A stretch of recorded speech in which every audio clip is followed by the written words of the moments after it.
后来乡亲啊，咱台湾家己一个人底大的独居老人真多，超过53万户。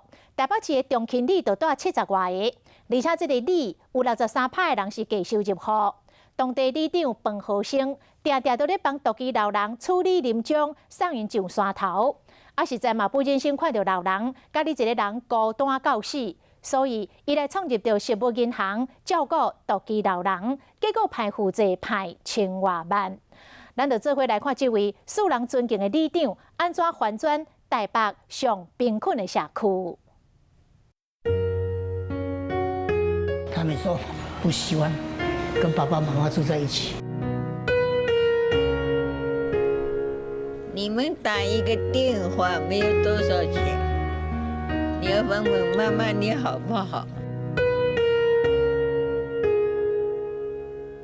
旧厝真济，伫铁厝的违建下是稳重伫繁华台北市内上个弱势社区，这是中勤里。独居老人干那这区就70外个，低收入户嘛比台北市平均悬出3倍。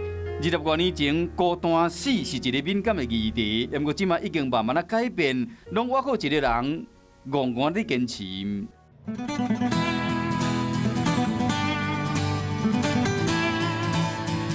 伊叫彭和生，人叫伊大箍里长，毋捌想到讲，伊当选迄一刻开始，就看遍孤苦的老大人孤单死伫个厝内。当然生气非常的多。第一个，很多的孩子把老人家丢在这里的，然后接着就不管了，或者他觉得他没有办法，没有能力，他有哥哥有姐姐有妹妹照顾，为什么一定要我？敢会使到善后是伊难忘的心酸，这份不甘可以开始送便当。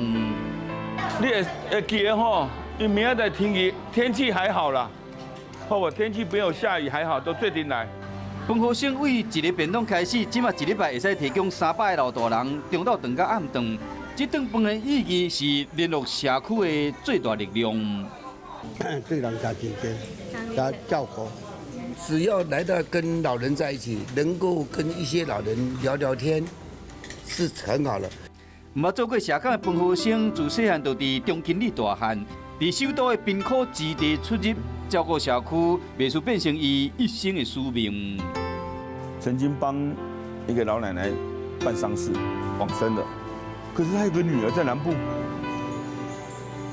打死都不愿意办丧事，因为没有钱。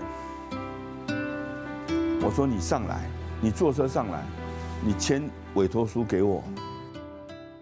东西都是别人所捐赠的，所以我们不像外面的可能类似卖场或者是便利商店是直接叫货的，所以很多日期我们都要特别注意。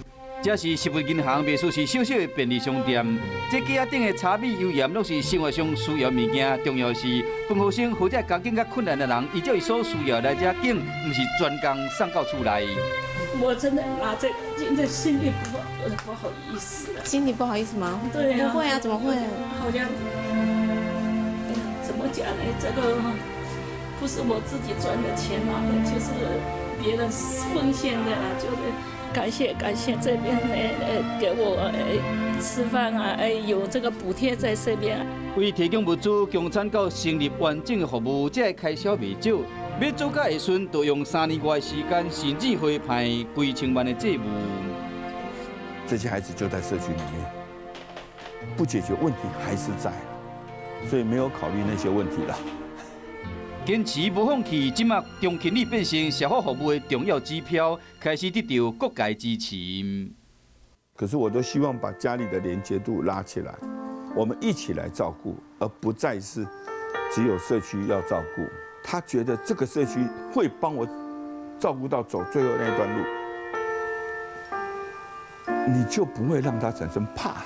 台湾进入超高龄社会，独居老人是真紧急的议题之一。